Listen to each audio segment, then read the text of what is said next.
आज से हम वर्ल्ड मैपिंग के तहत अंटार्कटिका महाद्वीप को लेकर चर्चा करेंगे। पूरे वर्ल्ड में 7 महाद्वीप हैं। एशिया, यूरोप, अफ्रीका, उत्तरी अमेरिका, दक्षिणी अमेरिका, ऑस्ट्रेलिया और अंटार्कटिका। तो आज हम अंटार्कटिका महाद्वीप के बारे में चर्चा करेंगे। सबसे पहले यदि हम इसके क्षेत्रफल की बात करें, पूरे महाद्वीपों में सबसे बड़ा महाद्वीप जो है वो एशिया है। एशिया के बाद दूसरा बड़ा महाद्वीप अफ्रीका है, फिर उत्तरी अमेरिका है, फिर दक्षिणी अमेरिका है और 5वें नंबर पे ये अंटार्कटिका आता है। उसके बाद यूरोप है और सबसे छोटा महाद्वीप ऑस्ट्रेलिया है। तो आज हम 5वें सबसे बड़े महाद्वीप अंटार्कटिका की बात करेंगे। अंटार्कटिका महाद्वीप की अगर क्षेत्रफल की बात की जाए तो इसका क्षेत्रफल 140 लाख वर्ग किलोमीटर है। अंटार्कटिका का जो क्षेत्रफल है 140 लाख वर्ग किलोमीटर है। 5वां बड़ा महाद्वीप है, इसको श्वेत महाद्वीप कहा जाता है। अंटार्कटिका को श्वेत महाद्वीप कहा जाता है।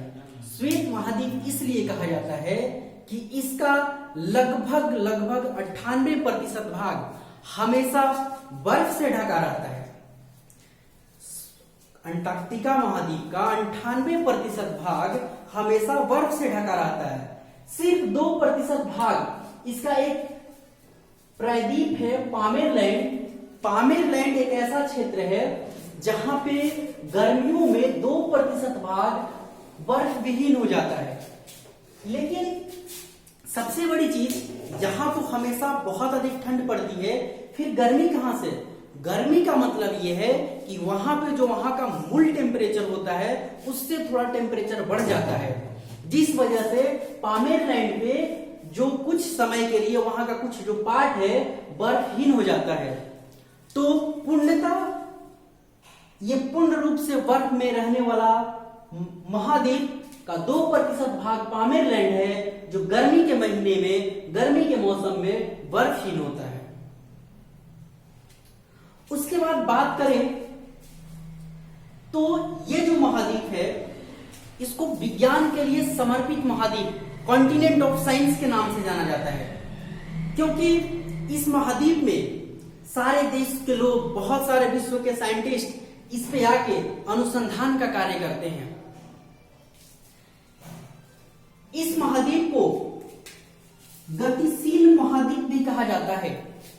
इस महाद्वीप को गतिशील महाद्वीप कहे जाने का रीजन ये है क्योंकि जब यहाँ पे मौसम चेंज होता है, गर्मी होता है, सर्दी होता है, टेम्परेचर में ज्यादा तो चेंजेस नहीं होते। फिर यहाँ पे जो गर्मी का भी मौसम होता है उस समय भी टेम्परेचर कम होता है। लेकिन ये क्या करता है कि जैसे जैसे सीजन चेंज होता है, गर्मी होती है, ठंड होती है, तो अपने स्थिति को, अपने आकार को चेंज करता है, जिस वजह से इसको गतिशील महाद्वीप भी कहा जाता है। ये जो महाद्वीप है दक्षिणी गोलार्ध में, साउदर्न हेमिस्फीयर में स्थित है और ये जन शून्य महाद्वीप है। ये एकमात्र ऐसा महाद्वीप है जहां पे कोई भी लोग निवास नहीं करते हैं। यहाँ पे अगर हम पशु पक्षियों की बात करें तो पशु में और पक्षियों में भी यहाँ पे शायद 1-2 प्रकार के ही जंतु और प्रजाति पाए जाते हैं। यहाँ के अगर हम पशु की बात करें तो पेंगुइन यहाँ का महत्वपूर्ण पशु है, जो कि बहुत अधिक मात्रा में यहाँ पे पाया जाता है।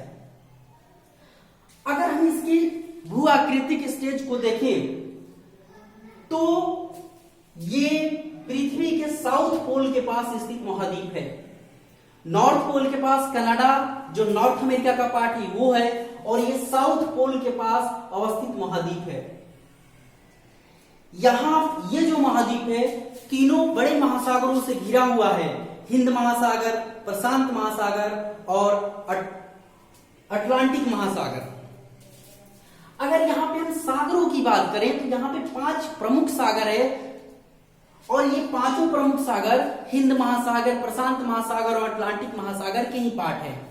इसके 5 अगर हम प्रमुख सागर की बात करें तो इसके 5 जो प्रमुख सागर हैं वो डेविड सागर, उसके बाद रॉस सागर, उसके बाद अमंडसन सागर, वेलिंगसन सागर और वेडल सागर है। डेविड सागर, रॉस सागर, अमंडसन सागर, वेलिंगसन सागर और वेडल सागर, ये 5 प्रमुख यहां के सागर हैं। डेविड सागर के पास भारत का प्रमुख अनुसंधान केंद्र भारती अवस्थित है। ये भारत का प्रमुख अनुसंधान केंद्र है। भारत का यहाँ पे सबसे पहला अनुसंधान केंद्र दक्षिण गंगोत्री था, जो 0 डिग्री ईस्ट के पास अवस्थित था। लेकिन दक्षिण गंगोत्री अब ये पूरी तरह से नष्ट हो चुका है। अब यहाँ पे ये अनुसंधान केंद्र भारत का नहीं रहा। अब भारत के यहाँ पे मात्र 2 अनुसंधान केंद्र भारती और मैत्री हैं। आगे बात करें, डेविड सागर के पास तो भारत का अनुसंधान केंद्र भारती है। उसके बाद रॉस सागर, अमंडसन सागर, मेरीबर्ड और यहाँ पे वेलिंगसन सागर है और एक वेडल सागर। यहाँ का जो वेडल सागर है इसमें एक मछली की प्रजाति पाई जाती है जिसका नाम है क्रिल मछली। क्रिल फिश यहाँ के वेडल सागर में पाई जाती है और इसकी खास बात यह है कि इस मछली में 99% प्रोटीन पाया जाता है। वेडल सागर में पाई जाने वाली एक मछली है जो कि क्रिल प्रजाति की है। इसमें 99% प्रोटीन पाया जाता है, जिसके लिए मछली काफी प्रसिद्ध है। अगर 5 महासागरों के नाम को याद करने की बात करें तो एक सिंपल सा ट्रिक है, डॉक्टर AVV, जिसके सहारे हम 5 प्रमुख सागरों के नाम याद कर सकते हैं जो यहाँ पे अवस्थित है। डेविड सागर, रॉस सागर, अमंडसन सागर, वेलिंगसन सागर और वेडल सागर। साउथ पोल के पास ही ट्रांस अंटार्कटिका पर्वत है, जो अंटार्कटिका महाद्वीप को 2 पार्ट में डिवाइड करती है, जो कि एक पार्ट लघु अंटार्कटिका कहलाता है और दूसरा पार्ट बृहद अंटार्कटिका या ग्रेट अंटार्कटिका के नाम से जाना जाता है।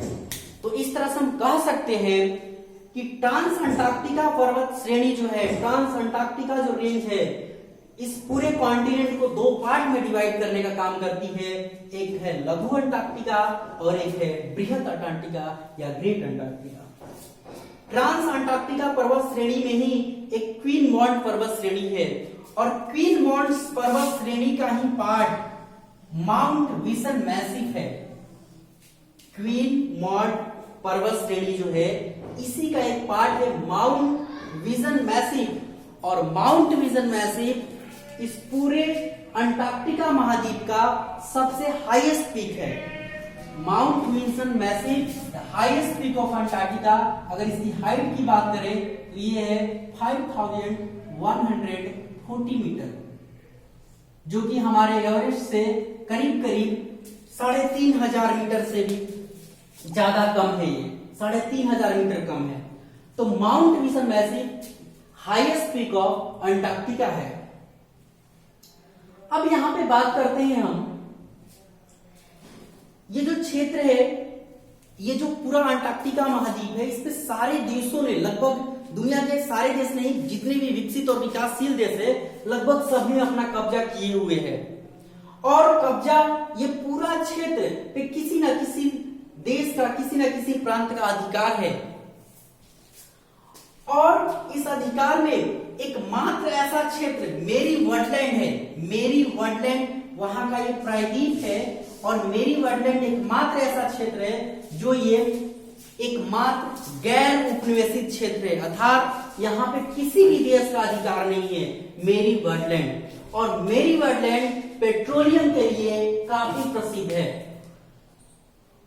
इस महाद्वीप पर पेट्रोलियम के लिए ये मेरी वर्डलैंड प्रसिद्ध है। और सबसे खास बात यह है कि ये एकमात्र गैर उपनिवेशित इकाई है, यहाँ पे किसी भी देश का आधिपत्य नहीं है।